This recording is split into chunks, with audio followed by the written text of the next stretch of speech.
Oh shit, we're live! This isn't MattyMckeegs, but this is BG, it's still real to me. Or whatever MattyMckeegs likes to call me. This is the Authority on Wrestling. Once again, this is episode 8, to keep you up to date. You can find us on Facebook /Authority on Wrestling if you want to go through there. If you want to go on Twitter, go to twitter.com/AOW podcast. We're also up on Twitter as well, Authority on Wrestling, to beat you over the head with that. I'm here today with Mr. Mitchell is going to be our guest today, and he's going to be filling in for Mr. MattyMckeegs because he's off on a little trip to Germany, doing some authority business. He's got to take care of business in Germany. Who doesn't, right? As well as Scumbag Mike. Hello. He's here as well, of course. And I guess, guys, we might as well just start with probably the biggest news that we have going this week. And that's going to be the official matchup now, to our knowledge, because they might be playing a little game with us, but they really kind of pretty much said it's the match that's going to happen. Shane and AJ. We all thought about it. A lot of people out there heard some, dirt sheets, some of that news saying that would be the matchup, and, we kind of dreaded it, but the storytelling, I think, did some justice to this matchup, and what just happened last week, or rather, yesterday, right? Was it yesterday? Yeah, yesterday. When this is recording, yep, that was yesterday. It made a big splash, and I think it got a lot of people that were doubtful of it being something worth watching excited for this matchup at WrestleMania. Yeah, it at least brought some intrigue into it with the attack and everything, because before this, it was really kind of a crappy build-up. It wasn't really a build-up. Well, I guess they were doing like awkward stare downs and stuff like that, or like AJ's intimidation factor from AJ to Shane that was kind of borderline unwarranted. I don't know. I think the first big thing that they did was actually last week, after the match, when AJ Styles went into gorilla position, because they never show gorilla position. That's where Shane that McMahon was excellent. And like Road Dogg came in and tried to intervene and call him for security and stuff. I think they all did a great job pulling that one off. Like one of those scenarios where obviously it's kayfabe, but they're doing such a good job acting, and they do such a cool, for lack of better terms, gorilla style recording of it, that it actually does seem like it's a real melee that's happening behind the scenes that shouldn't be happening, Yeah. Yeah, no, I thought last week was, a very good way to promote the match. Again, with what happened yesterday, I thought it was, very, very good, with the attack on Shane from AJ. It's just, the build-up is good. I'm just worried about what's going to happen in ring at Mania. Is Shane really going to be able to even, come close to having a decent match with AJ Styles, or are we just going to see AJ just kind of running circles around Shane McMahon? Right. Totally understood as well. That's a viewpoint that seems to be pretty popular for anyone who really knows what AJ is capable of, as well as knows the kind of cheap pops that Shane goes for. We all know and recognize and appreciate the great lengths that Shane goes to. He certainly doesn't take a back seat because he's, McMahon's son. He obviously, he's put his life on the line numerous times just to really prove himself. And he's wowed us, and we've appreciated that. However, you want to talk about a difference in style of wrestling. It's like night and day in comparison when you have someone who's so seasoned and not only experienced, but also exceptional in the ring, or phenomenal, if you want to say, and then compare it to someone who just kind of had a few matches here and there to kind of spark some interest in the viewer of wow, look what Vince's son can do. It's obviously night and day, and we fear, I think the universal fear is that it's going to be AJ underutilized and having to perform this obligation with working with Shane. We expect it to be cool in the fact that we'll get some big pops like you always do. Always good big for that. Spots, right? Yeah. And but it's kind of tragic in the fact that we know that you're not going to see some kind of match that you from AJ that you'd see with someone like Shinsuke or you're not going to get a clinic so much. It's probably going to end up being a street fight of some sort. Yeah, because that's what Shane McMahon all his matches usually are, because he has to have some kind of gimmick or crutch in his matches. Mm-hmm. And he's only getting older, and it makes me worry that he's going to just try to do another big stunt, which is always fun for the fans, but it's also dangerous, especially the older he gets, if it's not well produced. Yeah. Yeah, and if it's not perfect. Case in point is, I kill me now. I'm sorry, I don't recall the exact King of the event. Ring? It was Kurt it Angle? was King of the Ring. No. Actually, Oh. no.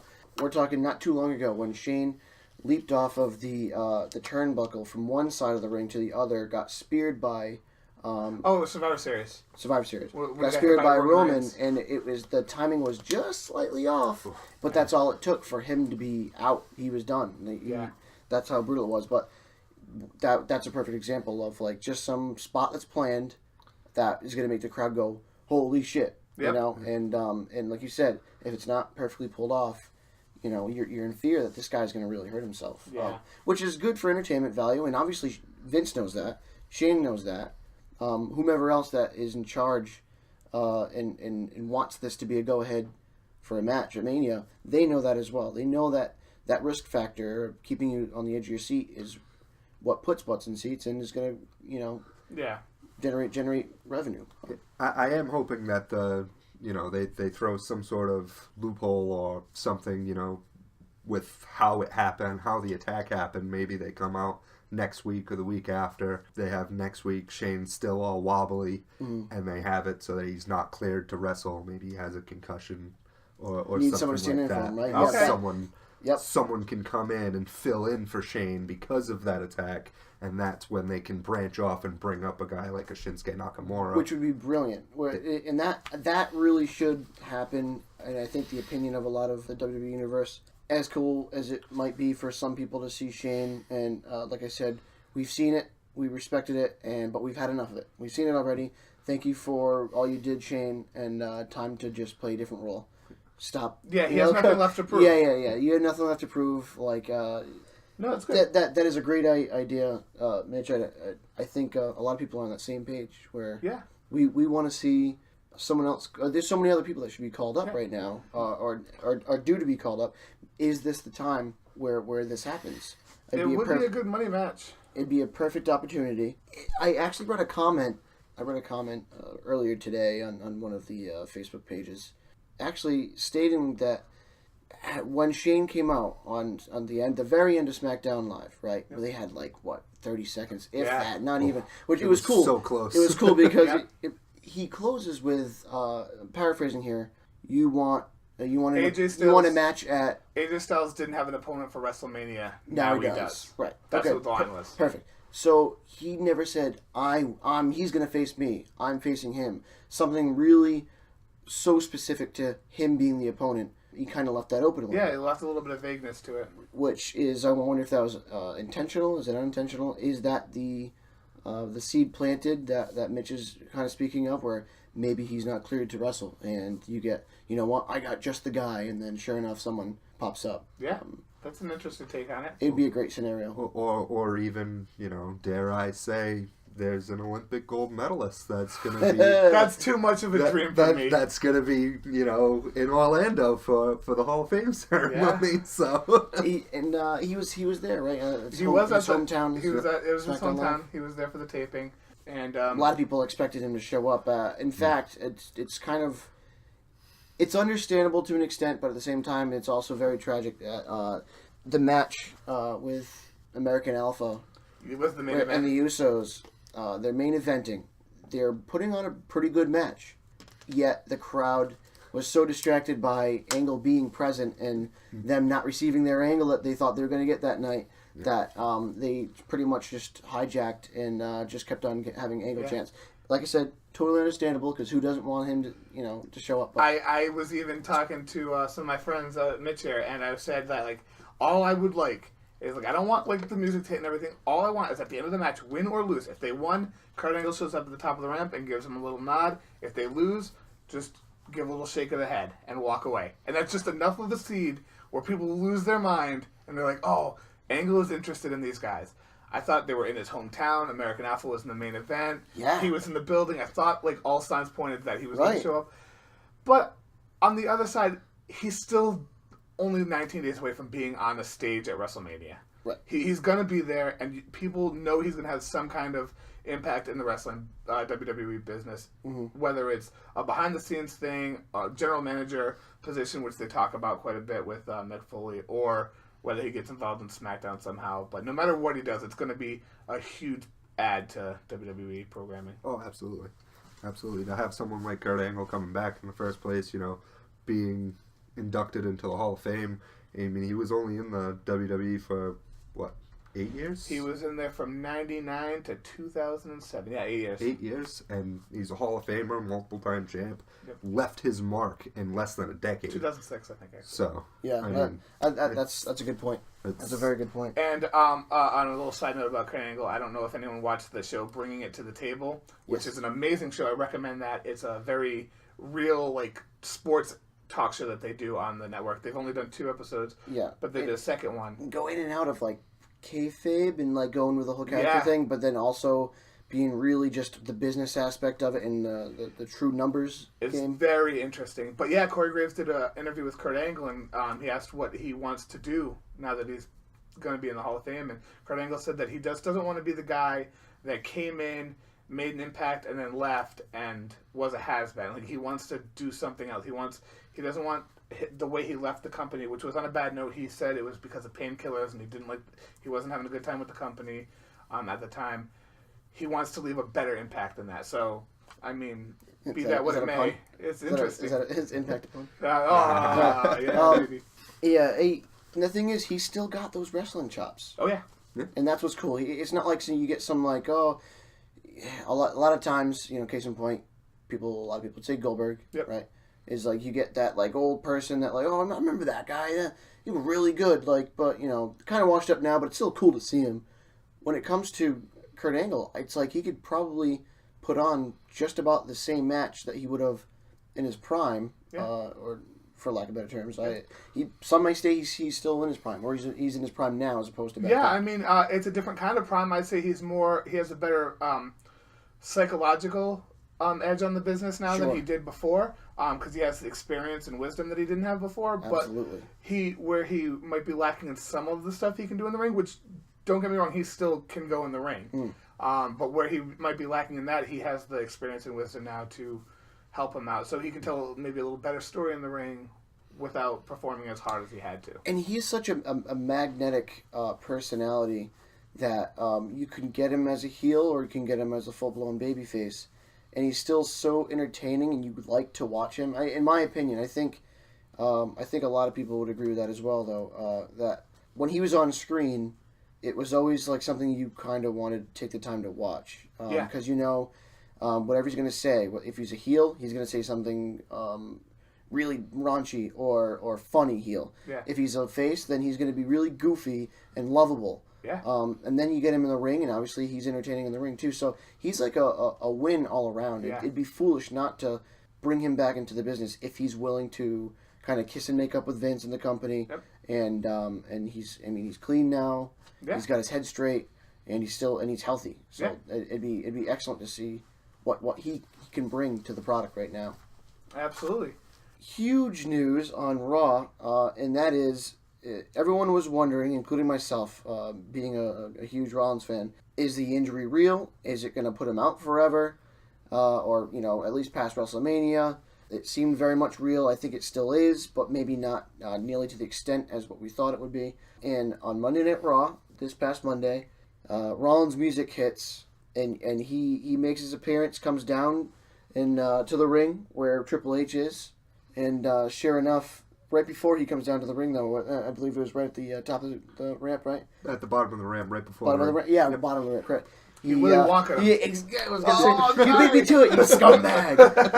Yeah, he pulled the old Willy Wonka where like he throws his crutch or cane. He doesn't do a tumble salt, but sure enough, you're like, is he gonna be okay?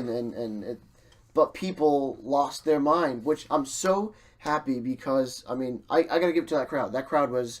A pretty good crowd all night.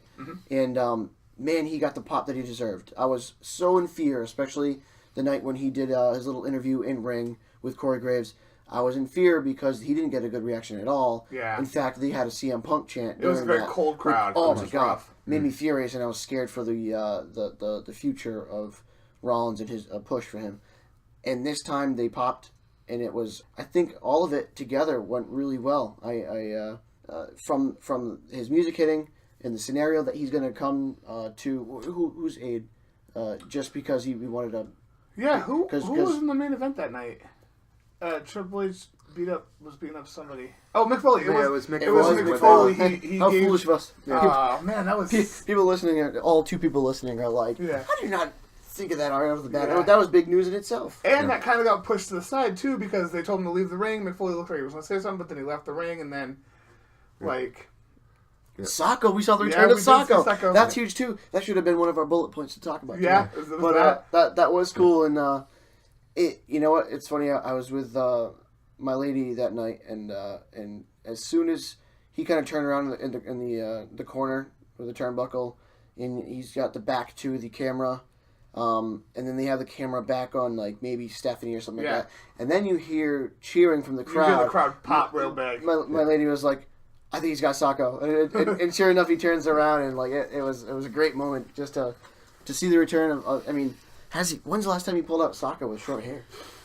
Well, okay, specifically with short hair. Oh my God! Yeah, we're gonna do that. Yeah, absolutely. I mean, probably a long time ago. Yeah, when was the last time he had short hair? Yeah, exactly. Right. So it was kind of cool to see something you probably thought you'd never see until he gets, like, say, inducted to the Hall of Fame. Yeah. He'd probably have a little honorary for Mr. Sacco. I would imagine. Mr. Sacco. I was gonna say, will he get inducted? So yeah, not to overshadow Rollins' return, it was great.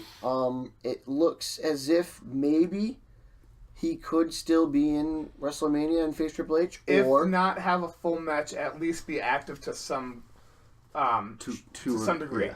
Sure. So I mean, Triple H. I mean, he's always in great shape, but he's back in ring. Mm-hmm. He's doing in-ring action at live events, which means he's in preparation for something. You couldn't convince me that he's not going to have a match at WrestleMania. Yeah. Because he's Triple friggin' H, and he will be there. That's his event. At this point, like, he sees it that way. A lot of people see it that way. Shawn Michaels is gone. Undertaker's already lost. Now it's his. And he's still a powerful dude. He's still pretty damn good in ring, and he will see to it that he has a match. So, a lot of people will be like, "Oh, Triple H is so thick-headed, and he's such a power freak, hungry freak, and of course he's going to take a spot away from some young talent." I've seen all kinds of comments, and I agree to some extent, and blah blah blah. But it's the game. There was, I have to say there was Stone Cold, there was The Rock, and Triple H. Yeah. And then you can kind of throw Mankind in there, yeah. And that attitude era, right? Yeah. But he's kind of like the last that we have of like someone who's still there. Yeah. He deserves to be there. We deserve to have him. He deserves to have that opportunity to be in the ring at Mania if he wants to be there. And we should bow to the king. Yeah, seriously. I agree. I mean, he's one of my favorites. Even if you don't care for him as a person, a businessman, his character, his legacy, even if you don't care for that, you should at least kind of just be like, well, the dude deserves it because he's really put. I don't think there's anybody that doesn't like him in at least one of his roles. Like, right. Whether it is as a businessman, people are like, "Oh, Triple H is old, needs to get out of the business." Like, people love his and what he's done with NXT and what he did with the UK tournament. Like, people respect him. Sure. What he does behind the scenes, it's mind blowing. Is incredible. He gets like maybe 5 hours max sleep, and but still works out like a maniac. And meetings, you name it. And even some of the promos that he's been doing recently, the character that he has, I love. Yeah. I love the pompousness, he comes out. He doesn't want to deal with any of these young. He's that boss. He's the game. Yeah, He's the boss that has you by the balls, and you hate that he does, but you need your job. Yeah, and he can back it up if need be. And he'll let you know, like, I've got you by the balls. If you want to run away, I'll let you go, but you're not coming back. And it's like, oh, I guess you just have to keep squeezing my balls, and he'll laugh at you and be like, that's what you get, because I'm the game. Yeah. And he's just, even the promo that he did on Monday, where he legit told the crowd what? Oh man, that was nuts. Exactly what was going to happen. He said, all I have to do is say the name of the city I'm in, and I will get a cheap pop. And sure enough, he said it, and they went nuts. And he's like, he's like, you guys are too friggin' easy. Yep. And it's true. He's the psychology. He's got it down. I mean, he's learned from the best, and he's not only been around the business for so long to learn all that stuff, but he's been hell bent since the get-go, is the start of the wrestling industry for him, to learn and absorb as much as he can and work as hard as he can to be the best. Yep. So he's not just like, I've been around it for long enough to know some things. This dude has like tried his hardest to be the most knowledgeable, learn from the best, and how many times do you think he's tried to get whatever he could out of some legends that he's worked with, like Dusty or something. Yep, Dusty, Ric Flair, everybody. He is called the game for a reason. He's not just a player in wrestling. He is wrestling. He is. Yeah. He wants to be the be all end all. He, like, whether it is running the show or in ring or on the mic, anything. Love him or hate him. He might be the most important person in professional wrestling right now. Absolutely. That's actually a really good statement. It's bold. It's bold, and you're obviously going to have people that don't agree with you, but I think that really carries some weight. With what he's been doing with, like you said, NXT and behind the scenes that he does, the fact that he can still go in the ring, cut a great promo, have a feud that really had no weight. If you really think about it, I mean, this Rollins feud has been going on for 2 years? At least. I mean, it's been a while that this has been brewing. I mean, Rollins has gone through a few injuries where Triple H has really had to build this feud by himself at points, and it's finally, hopefully, going to come to a head at WrestleMania. We're all hoping that. And shout out to Tobin, by the way, an occasional guest, podcaster with us. Triple H obviously is an idol. Yeah, he's top notch. Other than Batista and Orton and anybody else from Nikki Evolution. We digress. But so speaking of Nikki Bella. Yeah. Good point. They're gonna have a really good mixed tag match coming up. They're doing a lot of build to that. I think they are doing a lot of.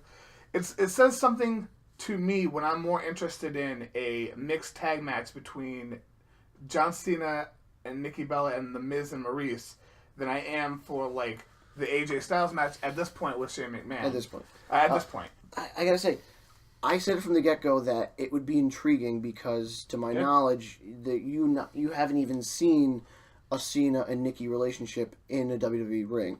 It's been talked about kind of as of late, kind of put on blast, and we always thought it was, this is one of those taboo things. Like, I'm surprised you're even talking about that. You're not supposed to acknowledge that. They're supposed to be separate entities, but it's been exposed, obviously, through. You see them together on the Bella show or the Diva show. But in the WWE ring itself, it was always not even acknowledged. And now to have them show the relationship, see what it's like to have, the John Cena, not like the guy who takes his girl out for a drink of wine and tells her you can only have so many glasses of wine. Not that shit, but like an actual character, John Cena, never give up, and then like fearless Nikki Bella in ring, and see what they do as a pair in the ring, because you could tell that, Cena isn't public display of affection kind of guy. Exactly. She's more so on that. She's cool with it, but, like, to see that dynamic work, and he's actually really opening arms to her, literally and figuratively. They're really showing a good chemistry that's undeniable. She's head over heels. She's in love with the fact that she gets to share this with him. That's cool. And you also get to see, I guess, Maryse back in action. Yeah. First time in quite a while, right? Yeah. I wasn't actually watching when she was wrestling, so I have no real knowledge about her. Likewise. And to see those two power couples, if you will, go at it, it's going to be at least interesting to an extent. You may not get, a showstopper match. You may think it's not the best utilization of two former world champs, especially Cena being, 16? 16, correct? Yeah. Yep. Yeah. Yeah, I know, because it's almost 15. Yeah, like it was a third. Yeah.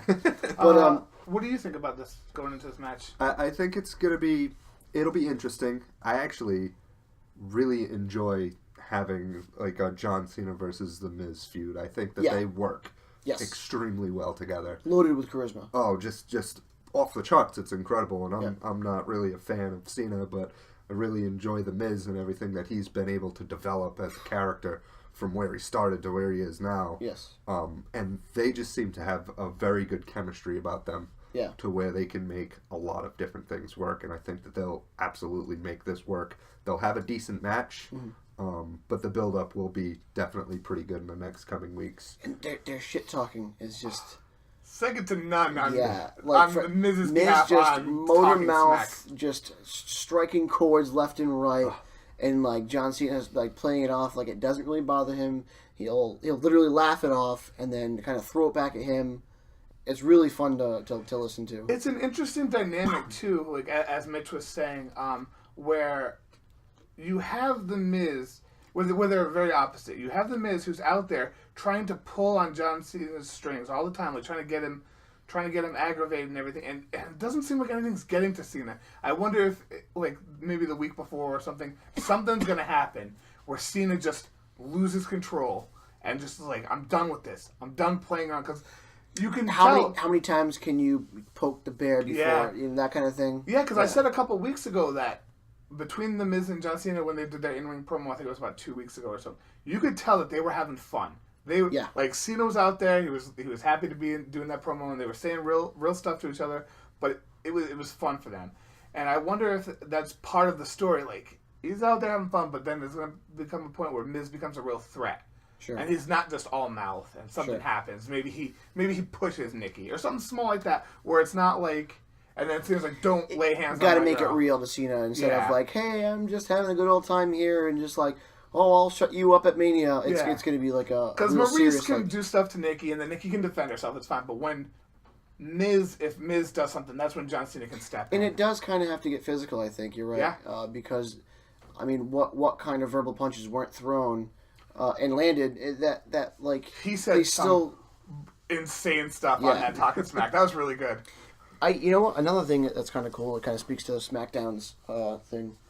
What they've got going on is that they always seem to be taking what people, like say the Universe and IWC, what we're talking about. Yep. And kind of putting it on blast in a storyline as if like it's going right along with what we're saying. Like say for instance, there could be a theory that like, you know, so-and-so has heard that, you know, John Cena is like this in real life, right? And then the internet goes crazy on that. You know, they all share that whole, like, oh, he's really cold to Nikki and everything. You know, like Miz is saying, the whole, sign a contract for a marriage, blah, blah, blah, kind of thing. What if that is like, you know, that's kind of our interpretation of what it is, but in the real life, and that's not how he is. He's really warm to it, right? But he acknowledges the whole theories of how he is, in the whole signing contract for a relationship kind of thing, right? And says, you know what?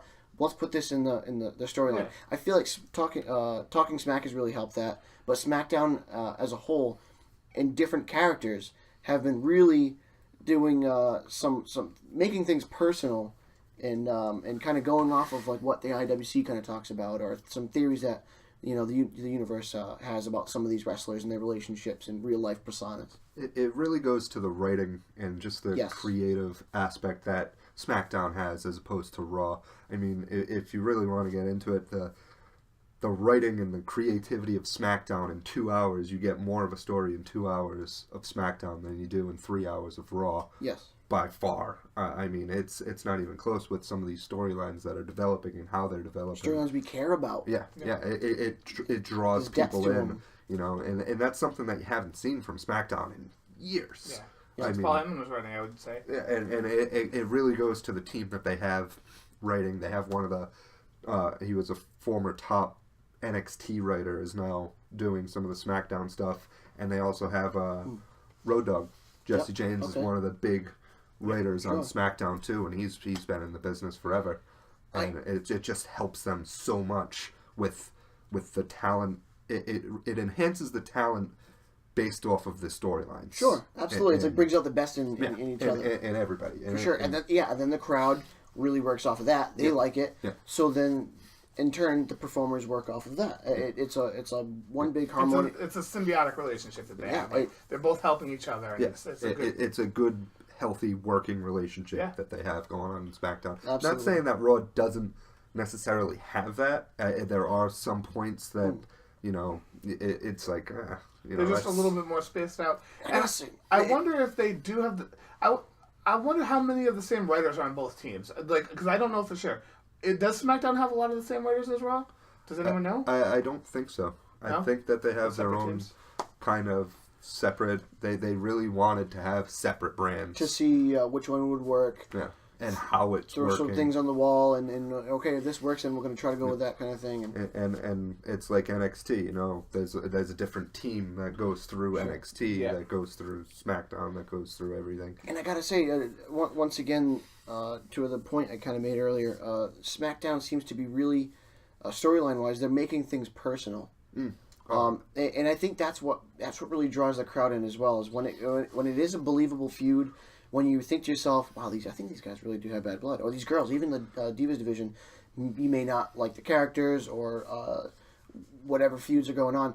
At least a lot of it seems to be almost genuine, and you kind of can't tell. When you can blur the lines, I think they're blurring the lines between kayfabe and reality better in SmackDown than they are in Raw. I think Raw is just so, okay, we got this wrestler, and then we're going to put him against this guy, and then they're going to be feuding for a while, and you got to, I'm going to kick your ass, I'm going to kick your ass, blah, blah, blah.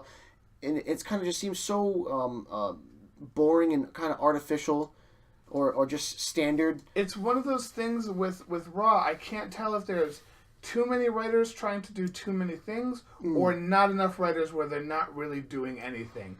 Because then you have some really weird storylines that they have. Yeah, that's another that they one. kind of just mess around with. And I really just kind of don't follow what's going on. I think if they got on the same page, it'd be a little bit smoother. But we're talking about blurring the lines. A good instance of that, would be where The Miz is still taunting Daniel Bryan. And it makes you wonder, like, Daniel Bryan can't wrestle for WWE. He's made that clear, and they've said that a bunch of times. It makes you wonder, like, why does Daniel Bryan keep feeding into this? Like, SmackDown, he was talking about how he wants to punch Miz in the face and all this stuff, and he was making jokes on Talking Smack about having that match be the punch-facing extravaganza match. Yeah.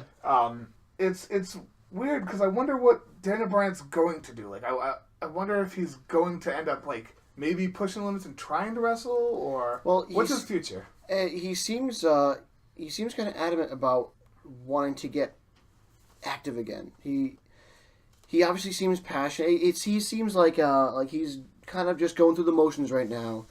Happy to be employed by the WWE, making a good paycheck, right? He's going to be taking care of his new born daughter, right? Mm-hmm. But at the same time, there's so much of that young, hungry fighter who was extremely talented, was on a friggin' roll, and it got taken away from him, and he wants to get back at it. You could tell it's still within him of, like, I'm beyond this, what I'm doing right now. Like, this, thanks for this job opportunity, and I'll make the best of it, but this isn't me. Like, I need something that utilizes my friggin' abilities in ring. Like, he wants to get back in the ring. And according to a few sources, how reliable they are, I can't tell you, but it's been read in different sources. He would be cleared regarding his injury and his recovery and his condition that he's in now. He would be cleared by a lot of other doctors in a lot of other divisions, but when it comes to the E, they are obviously extremely strict, and they would never want to risk anything happening to him. Now, I guess the debate is, does he listen to those doctors, WWE's doctors, and say, you know what, I don't want to risk it, say I have a kid coming, I never wanted to, jeopardize anything, my health, and leave, say, Brie with the daughter all alone because he was selfish and wanted to potentially get injured again. Or the other side would be, I really do feel like I'm confident, I'm confident enough that I would stay in good health, I know how to properly take care of my injury, and I want to get back in the ring, whether it be WWE or not. Who knows? I think that's the big question is, which side is he going to go with? Because you can tell that he's torn himself. Absolutely. And everyone wants to see him back in ring. Is it worth it to him to jeopardize and take, obviously, a big pay cut, not re-sign with WWE, and then go off to another division just to get his wrestling out of his system again? Or does he look at it like, you know what, I did what I did in the biggest leagues of all, won a championship like at friggin' Mania. He had his moment. Like he had reached the top. What do you think of that, Mitch? I think that, as far as he goes, he's done so much, and again, like Kurt Angle, in a short period of time. His window in the WWE was not that bad, not that big, Sure, but he accomplished so much. Right. I think he was only the second person, right, other than Bret Hart to wrestle twice in one Mania. I think so, yeah. Wow. And he Yeah. Owen and Yokozuna, right? Yeah. That was Bret Hart. Well, and then the names that he beat at that Mania. He beat Triple H. Yeah. He beat Evolution. In one night. Yeah. Oh man, Toad must have been crying. He hates Daniel Bryan. How can you not? He hates Daniel Bryan. And then for him to have to give up that title. I mean, did he ever lose any of the last two titles that he had? No, he had to give up that and then the IC belt when he won the next. Yeah. So that had to have been eaten at him. And obviously his in-ring talent is great. What I wonder is, is he continuously getting tested by the WWE doctors? Is there a chance? More improvement over time, and and that's why he stayed with the company. He's staying with the company. It's been about a year or so. Yeah. I think it was after last WrestleMania that he had to retire, if I'm not mistaken. It might have been 2 years ago. It might have been 2 years ago. It might have been 2 years ago. But you think about it, he's been trying to recuperate. Maybe he's staying in shape. He looks like he's, still in phenomenal shape. Yeah. Could it possibly be that he is trying to wait it out, and maybe his injury will get better and progress to where he will get cleared by everybody and just be a complete bill of health? Or is that us just having those high hopes? Two things about that. He is a vegan. Maybe if he ate some steak, it would build up his muscles and everything. Eat some meat. But no, in reality, there has to be something, because WWE is the biggest business, and they do have the best doctors. They've said it multiple times. They have, despite what CM Punk and Ryback might say. Yeah. But they do have the best doctors, and that's why they won't clear him. Obviously, if WWE is very money hungry, they love anything that will make a buck. They will do stuff like bring Goldberg back just to. If they think it's best for business, they're going to do it. Absolutely. So there's something to it when their doctors are saying no. When there's just let them wrestle. Yeah. But there has to be something to it, and I think Daniel Bryan is aware that he does have some of the best doctors on his side, looking at him and telling him it might not be the best thing, because all it takes is one little slip, and I believe he's faced with the same thing that Edge has. Yeah. And then Edge took it at face value and said, "I'm done." Yeah. And Daniel Bryan certainly teasing it. Yeah, he went and he's done other things. He's been acting now. He's been on a few shows and stuff.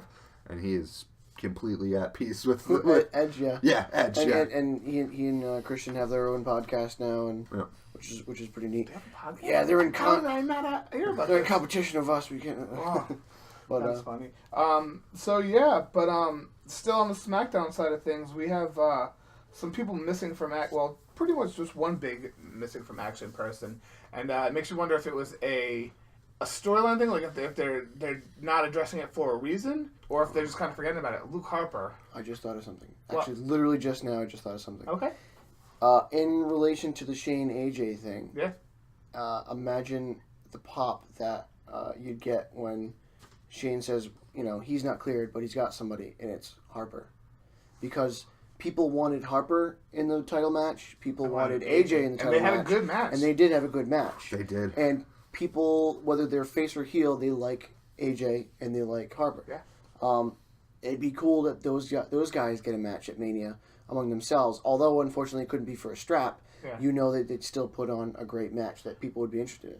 I legitimately think that if you put AJ Styles against anyone besides Vince McMahon or Shane McMahon at this point, I would take a AJ Styles versus Simon Gotch match. And I think they would have a far better match. Now, it might Because not he bring draw out the best in him. Because you might not bring draw out the as best much. in Simon Gotch. You'd be like, wow, I didn't know he had it in him. You might not draw as much money with the Shane McMahon name, which obviously that might be part of the reason why they're doing it. And they can still tease it with Shane McMahon being in whoever's corner and do something. And he can still get his one big move in or whatever without having to do a whole full match. But you put AJ Styles against anyone else and it would be a far better thing. But I love the idea of Luke Harper. Possibly, I mean, if he was absent from, and that's what we want to talk about. That point is the fact that it seems as if they're not utilizing him correctly either. He was completely missing, correct? For 2 weeks, but it could be he's not hurt or anything, right? He's not hurt, and it could be in lieu of he hasn't been seen since Orton burnt down the house. It could have something to do with that. It could be a storyline thing where he might not be under Wyatt's control anymore, but he might still have ties to Sister Abigail and stuff like that. Yeah, I know that they're teasing a comeback. Rowan too. Rowan, yeah. There was a video that they didn't address. We got some kind of like Eric Rowan like promo package kind of thing that's like that was on WWE.com. It wasn't on TV or anything, but I think it was where like Eric Rowan was like digging up Sister Abigail pretty much. Yeah, he's continuing that storyline, but without it being acknowledged through TV mainstream footage.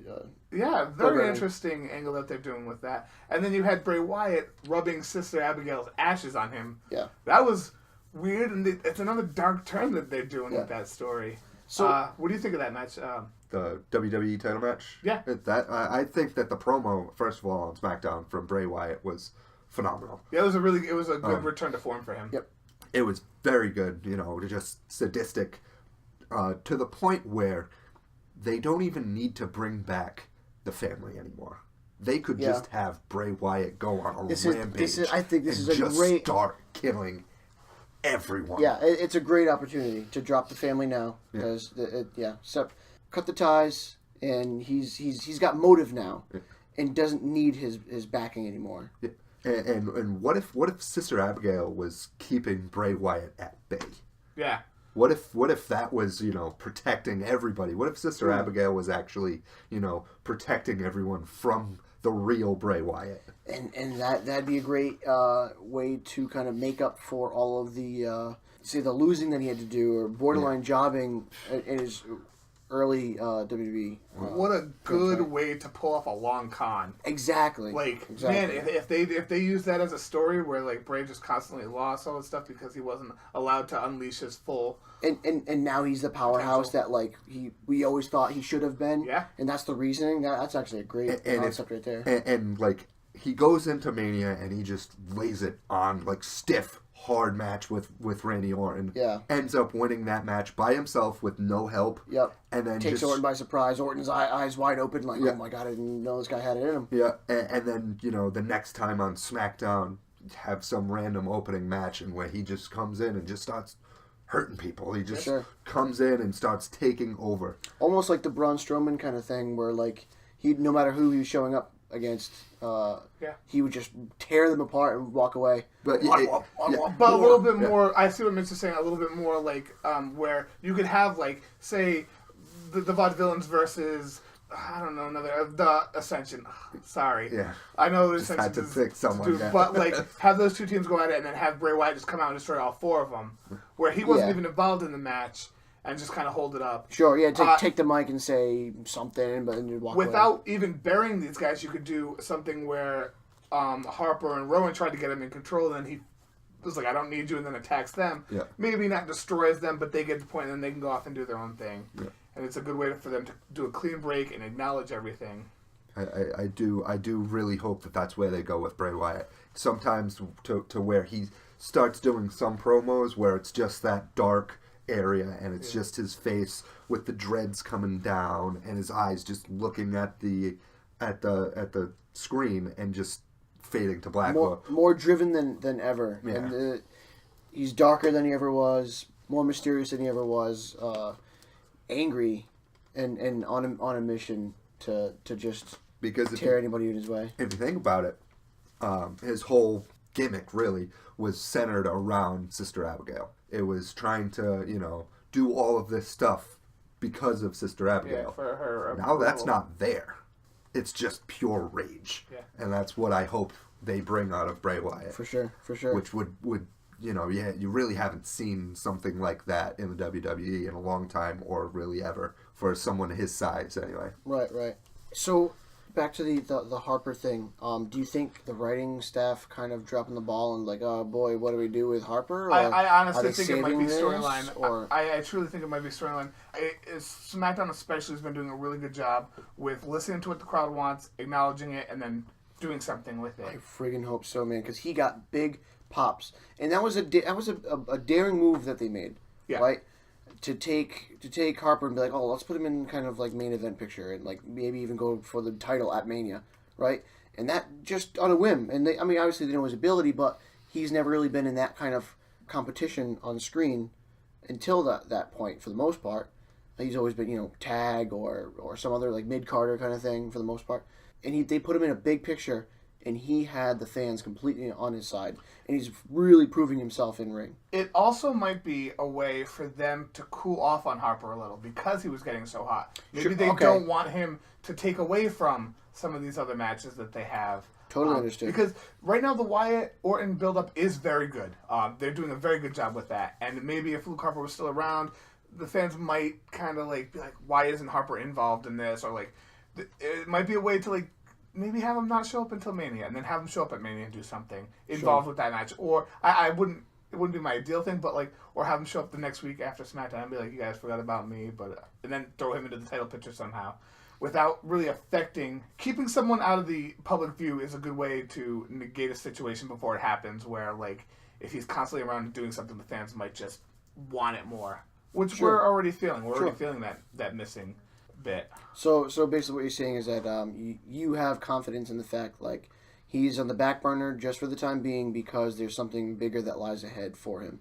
Absolutely. I don't think that I think they're gonna do a good job with him. I don't think they're gonna ruin this. Yeah. Well, let's hope. I don't think they forgot about Luke Harper. They heard the fans when it was Harper and AJ Styles of all people, and then you had most of the crowd chanting for Luke. Yeah, they were doing the Luke chant. Luke. And I love that. That was cool. And I think the following week they were doing Let's Go Harper. Yeah. So maybe they just weren't expecting him to get that over, and they were like, oh, whoa. All right, maybe let's hold off on him. Let's learn how to really put him in there as he should, rather than we gotta have Randy have his and just like Triple H says, he loves the slow build. Yeah. So don't let something just because it's cool at the moment. Don't let it be a flash in the pan, and then it's already played out way too fast, and then like, damn, we should have tried to prolong it a little bit. They're probably hopefully they're really working something that's gonna show Luke Harper being a strong character for the times to come. Absolutely. And talking about slow builds, they did a really good slow build with the Cruiserweight title, where Aries was on commentary doing commentary. Who'd have thought that he got so over just doing commentary. Yeah. And little stand-up interviews, and the fans love it. They know his previous work, and they know what he's capable of. There would literally be matches, right? Other cruiserweight matches going on in the ring. These cruiserweights going to town, putting on a great display, and then in the crowd you hear Austin Aries, and it's like this guy. He's literally it's like the JBL chants. Yeah. But instead of being bored with some boring match, yeah, there are seriously good matches going on in ring, but it's just they don't care about those characters at the moment. They love Austin Aries. He's that cool of a guy, and they know his capabilities. And sure enough, here he comes. Yeah, and it's great to see. I mean, Austin Aries, talk about a guy that just oozes charisma. He doesn't even have to speak. Just his look. Yeah. I mean, he walks around. He has the walk. He has the talk. He's got everything. He is the total package. And that division is built for Austin Aries to succeed. I mean, it is. This, in my opinion, is when we're going to start seeing the cruiserweight division. It's going to take off soon. Yes. I'm glad you said that because 205 and just the cruiserweight division in general seems to really be having some steam right now. It's finding its own. It obviously it's going to take a little while for people to adjust to the brand new characters they've never seen before. Take to them, feel for them, push for them, or root against them, kind of thing. When you're introduced a whole bunch of random characters out of nowhere, you can't expect people to be like really attached to somebody or really dislike somebody. Yeah, You kind of just be like, all right, I'm just gonna sit in the sidelines and see what they can do in the ring, and like, oh wow, that's really good in ring ability, but I can kind of care less about who these guys are. Who are these guys in the first place? Yeah. And now it's had enough time to really kind of establish some characters a little bit, really show who's going to step up to the plate and who's going to last. And we're seeing, I mean, Neville, I think, was like, he was the beginning of people caring about the Cruiserweight division. Because once he came in as heel Neville, and it's like, whoa, we miss Neville, but this is different Neville. You get some of the, the younger crowd might be like, oh man, he's a bad guy now, boo! But at least they're passionate towards it. And then you got the more so young adults and older adults that are all about a heel character, especially with how good Neville's doing it, that are like, all right, you got my interest, show me what you got. And sure enough, he's cutting good promos with other wrestlers, getting you to root against, whether it be him or other wrestlers. He's bringing interest and, dare I say, prestige to the division and the title. And now you've got Austin Aries, who everyone's been waiting and chomping at the bit to see, and it's going to be those two bad Larrys at WrestleMania. They're going to put on an absolute clinic, tear the house down. Absolutely. And it's quite the ball rolling for 205 Live now. I would not want to be the match after that one. Exactly. Exactly. Like, if I see the card and I see that my name's after Austin Aries versus You're going to Neville, stink up the place, no it's matter gonna how be good like, you are. oh man, this is going to be a struggle. Absolutely. I agree 100%. And I was confused as to why on 205 Live they were going to have a number one contenders match for that spot, when I thought it was just going to be Austin Aries pretty much right away. But that main event that they had, the Fatal 5-Way with Tozawa, Brian Kendrick, TJ Perkins, Tony Nese, and Austin Aries, was incredible. Those guys tore down the house, and we really got to see a lot from all those guys involved. Tony Nese did an insane, where he was doing a running knee into Austin Aries' face into the guardrail. Yeah, towards the timekeeper, and just exploded everything. It looked like a brutal spot, and they played it off so well. Yep. Austin Aries was down for a good while. Yep. And even with, the good thing is everyone got a chance to shine. If I'm not mistaken, every single person got a pin in that match, except for Tony Nese.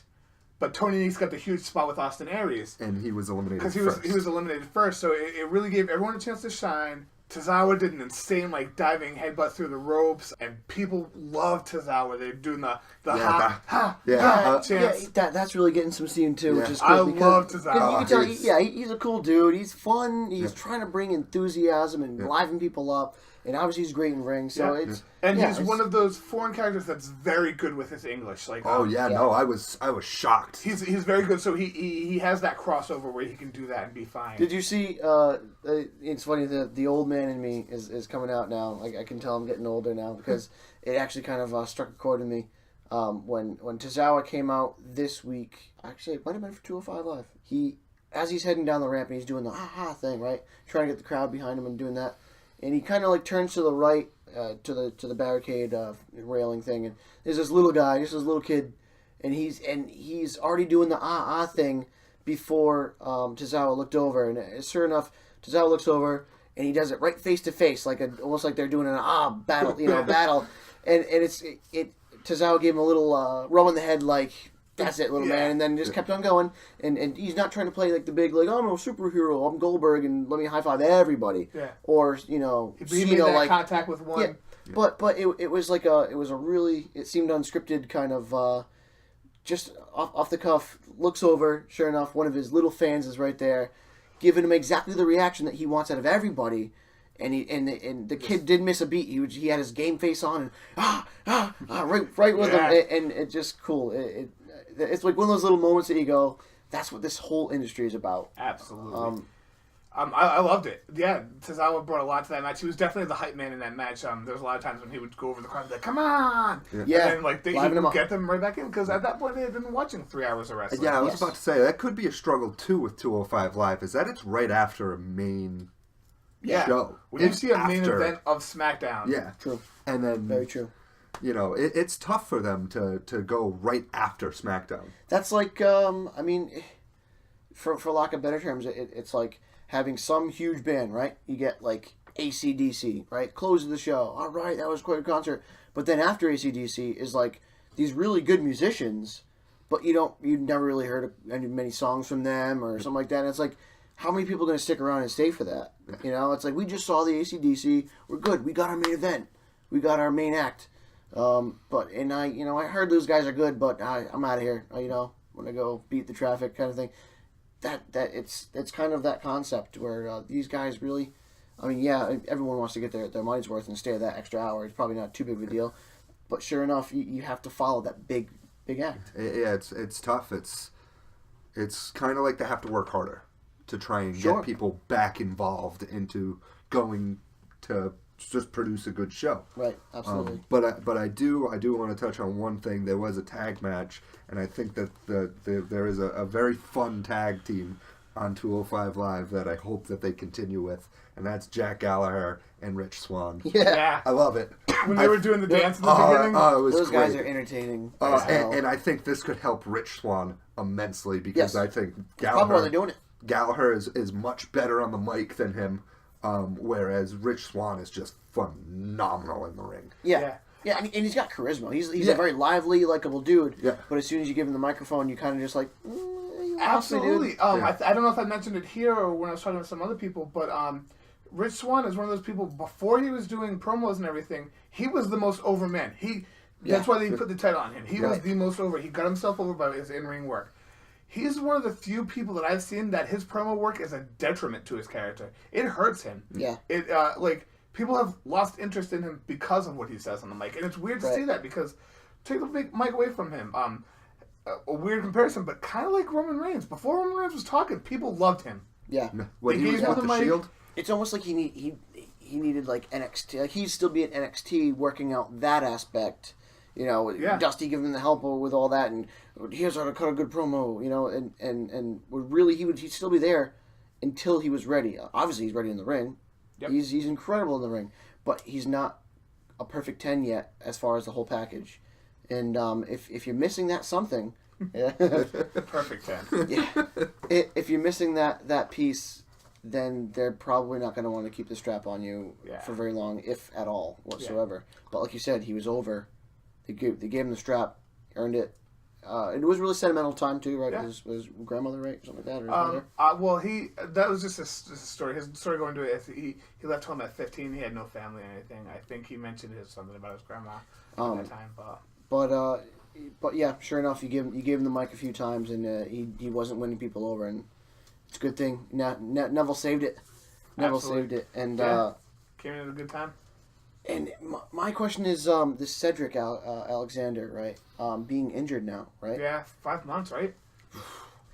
Do you think that it may be a blessing in disguise for him, with the fact that there's so much kind of going on right now as far as momentum with these other guys? Let them have the momentum. Let them have the moments, and tell their stories. Tell their stories. You're out of the scene for now, and you're not going to fall by the wayside as being like just an extra guy in there and try to wean you in there somewhere. But you have plenty of time for them to work all that out, and then all of a sudden you pop up out of nowhere. Holy crap! He's back. Blah blah blah. Makes a big splash, and then you put him in the scene for possible even a title run or something like that, and it may get people interested in him as a character again, because obviously, I think Cedric top 3, amazing. 4. Yeah, of that entire division as far as and that's saying something because they have a lot of talent in that way. Yeah. No, I agree 100%. Insane. And for him to have some downtime for right now, be in the back of your mind, and then all of a sudden, boom, pops up, have him make a big splash. I think that might work out for him as instead of being looking at it as a bad thing, like, oh, the guy's injured, damn, too bad for him. I think it might work out for him. Absolutely. No, I think that Cedric Alexander is a great instance of someone that could come back from injury and really get a big pop. Rusev's actually on injury right now, too. And I think that they could do something similar with him. Not necessarily put him in you could put him in a title picture. He's one of the most charismatic dudes. And he really is another character, like Cedric Alexander, where you could bring him back, have the people remember what's going on with him, like how much they loved him. Yep. Maybe bring him back as a face because he's... Here's the thing. I think All right, so when Rusev first showed up on the picture, right? Oh, before we get into Sure. this, he is actually out on a shoulder injury. He has to have surgery. A legitimate, yeah. I think he just had the surgery as well. Oh, he just had the surgery, but he'll be out for a while. I know at least a couple of months. Yeah. I'm not sure on the timeline. When he first showed up in the main card picture, or just, into WWE, he was a dominant force, right? Undefeated for a while. And obviously he was booked as, like, a huge heel, right? Yeah. Oh, anti-America, you Americans are stupid, all that kind of stuff. And, of course, you're going to be like, well, who are you to say that? Screw you, He played that card perfectly. Kind of old school vibe. Absolutely. Of like, just that, the foreign guy who's hating America, blah, blah, blah. Hogan's I'm the nemesis. enemy. Yeah, exactly. Yeah. But, I mean, we saw how good he was, but he wasn't over for me. Okay. Personally.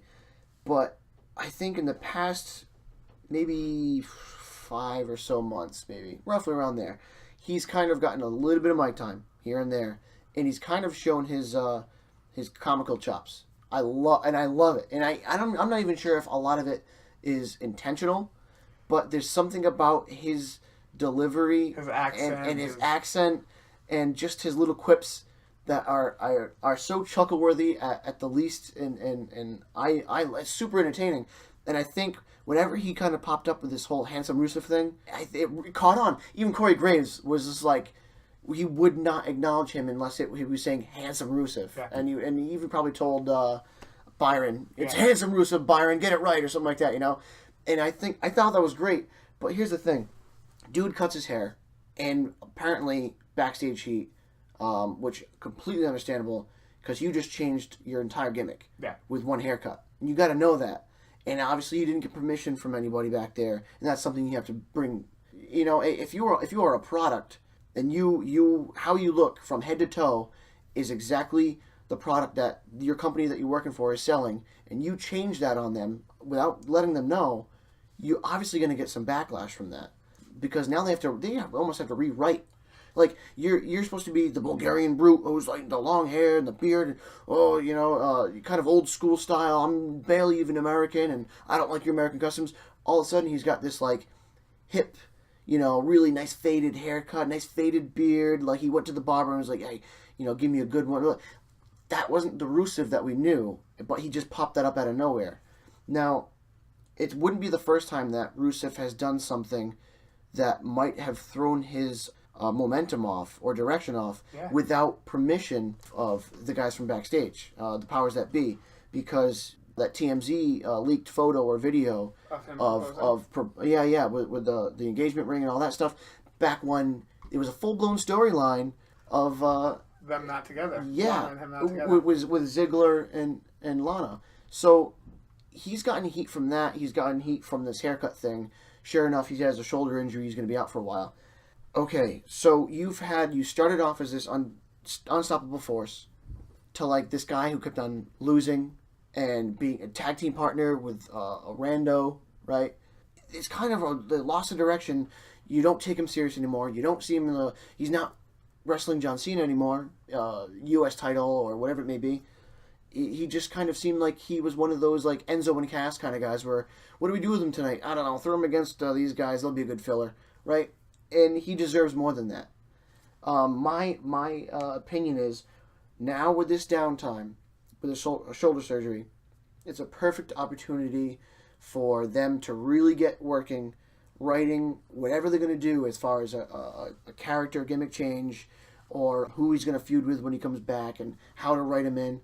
But he's in desperate need, in my opinion, of another serious build, as opposed to him just kind of getting away with just random matches and random teammates and all that stuff. Absolutely. I have a couple things to say about that. First off, most foreigners, when they first come in, especially if they're big, do get the push right away because you don't know how much longevity they're going to have. That happens with everyone. It happened with Vladimir Kozlov. It happens with any what was that? There's another big Russian dude that I can't think of.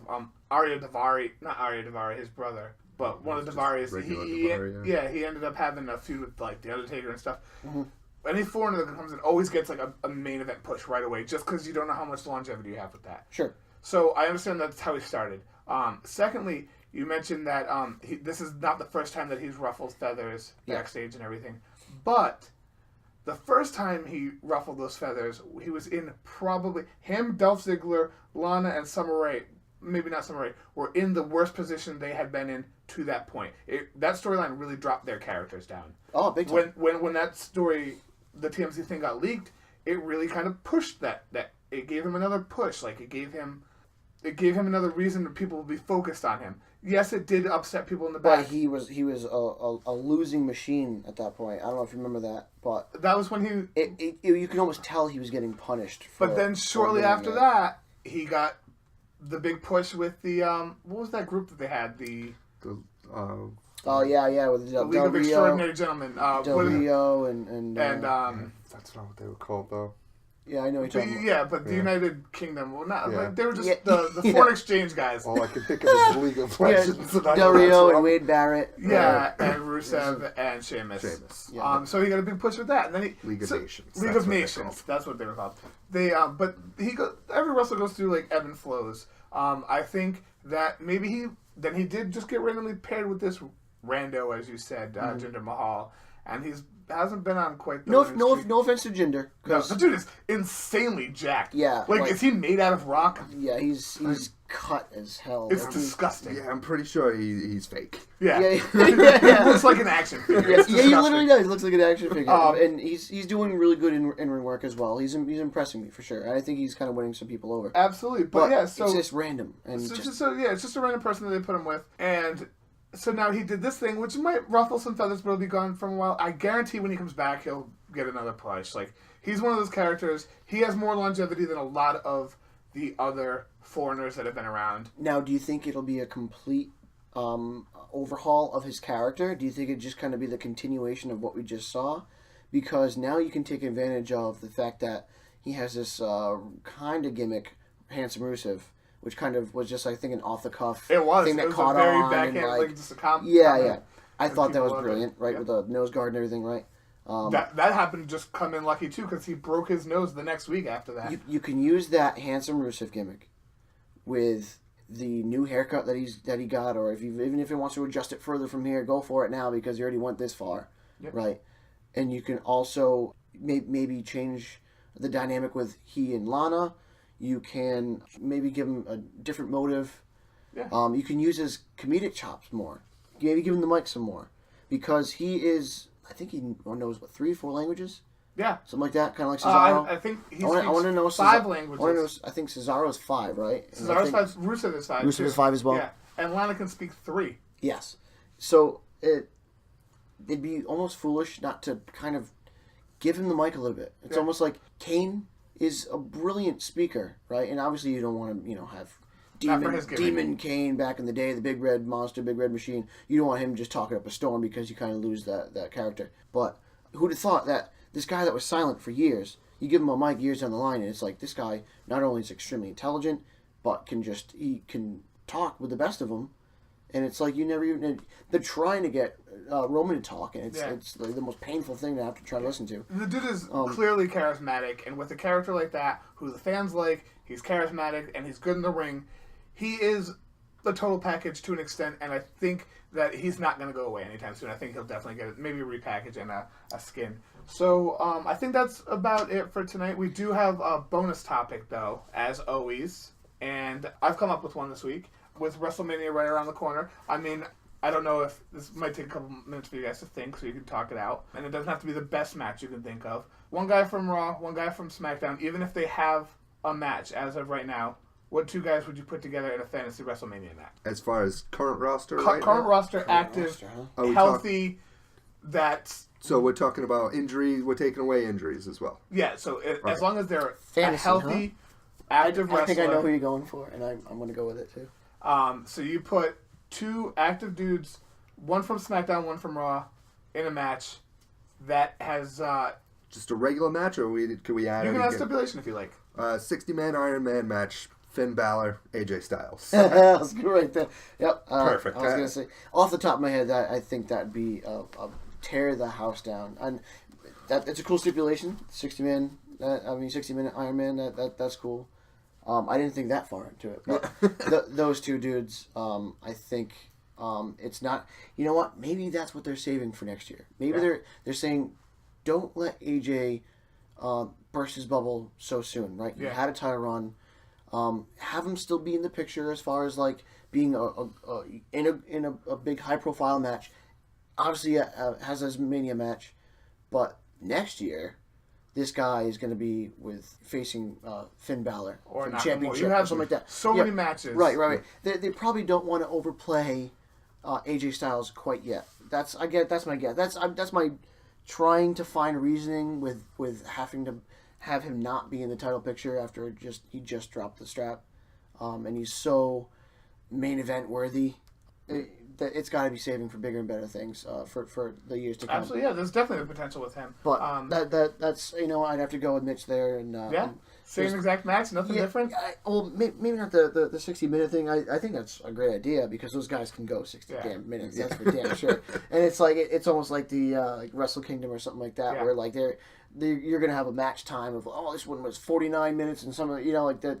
They could put on a match that long and keep the crowd invested and be thrilled at the end. Those two guys are certainly capable of that. So that's a good stipulation as well. That's a great idea. Absolutely. All right. Well, then I'll be very different. I had something in mind, but I'll switch mine up. I'm not a fan of Iron Man matches because I like the idea. You can have a long match with one fall. I hate Iron Man matches because it's weird. It's almost guaranteed to have it multiple falls. Almost guaranteed. Well, I mean, they can always throw in a wrench where it's, they can even go, 45, 50 minutes where they don't have That's a what fall. I'm saying. Just give them a 15-minute match, like no time limit match, and then have them fall. For mine, I would say, let's try to think of something different. Obviously, my favorite, Kevin Owens, is going to be in it. Yeah. Repping Raw. So I would have, let's do... Who won SmackDown? Yeah, from SmackDown? I would do Kevin Owens versus. I was gonna say AJ Styles, but everyone's saying AJ Styles. Right. Let's do Kevin Owens versus Luke Harper in a no DQ match. I think those guys could tear down the house. I do. Yeah, it wasn't like the best match, but I think those guys could have an insane match. Two guys right there that are like larger scale. Maybe not height for Owens, but he's obviously a heavier set dude.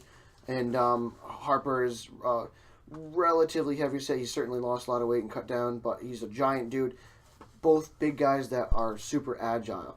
And can really make you go, wow, I never thought a guy of that size could pull off something like that. And they would do that back and forth. And that right there would be so thrilling to watch. Absolutely. Good one, too. Plus, they're brawlers and beat the hell out of each other. I like big wrestlers. Obviously, I'm a little bit bigger myself. Vince McMahon. No, not necessarily big. My favorites right now are Kevin Owens and Samoa Joe. I like guys that are a little fatter just because I can relate to them more. Sure. And I think I would have said Kevin Owens and Samoa Joe. They would have an insane match. But you had another. I was going to say either Samoa Joe and Bray Wyatt. I think would be another good one. Just a really good stiff match. Yeah, and those guys both have like this furious passion in them whether they're cutting a promo or just you can just see the energy that they're bringing. And when they get angry in the ring, they both have that like intensity. Yeah, that would be really cool to see those guys go head to head. That's a good. It's good to think of like so many possible matches that haven't been yet. When everyone's like, oh, you have the same wrestlers wrestling all the time. That's one of the good things about the brand splays. You have these matches that you don't necessarily think of because now they're on different shows, but when you put them together, it definitely brings a new aspect to it. For sure. Definitely. Cool. Absolutely. Guys, I think that'll about wrap it up. We went a little longer than we would have liked to, but not too bad. Hopefully our viewers have stuck around to listen to our podcast today. Once again, it's real to me, BG. We got Scumbag Mike here, and our special guest was Mitch. Mr. Mitchell, we really appreciate you being here. Thank you guys for having me. Thank you. It's been a lot of fun. Covered a lot of ground today, and we really look forward to talking to you next week as well as we get closer on the road to WrestleMania, to the WrestleMania in Orlando. So, yeah, guys, we are the Authority on Wrestling podcast. You can catch us on Facebook like everybody else these days, right? You can catch us on Twitter. Facebook is Authority on Wrestling, and Twitter is /AOW podcast, and you can always catch us on YouTube as well. Any of those avenues, guys, please feel free to leave comments, likes, let us know what some of your dislikes are, even if you want to be some mean people. Yeah. If you want to be heel toward us, start a conversation. Yeah. We want to hear from you. We want to hear some opinions. We'll spitball some stuff back and forth. And but yeah, we're gonna keep doing this, guys, whether you listen to us or not. Absolutely. So hopefully you do. And yeah, we can't wait to hear from you in the future and talk to you guys some more. So once again, thanks very much, guys, and we will be seeing you. Bye.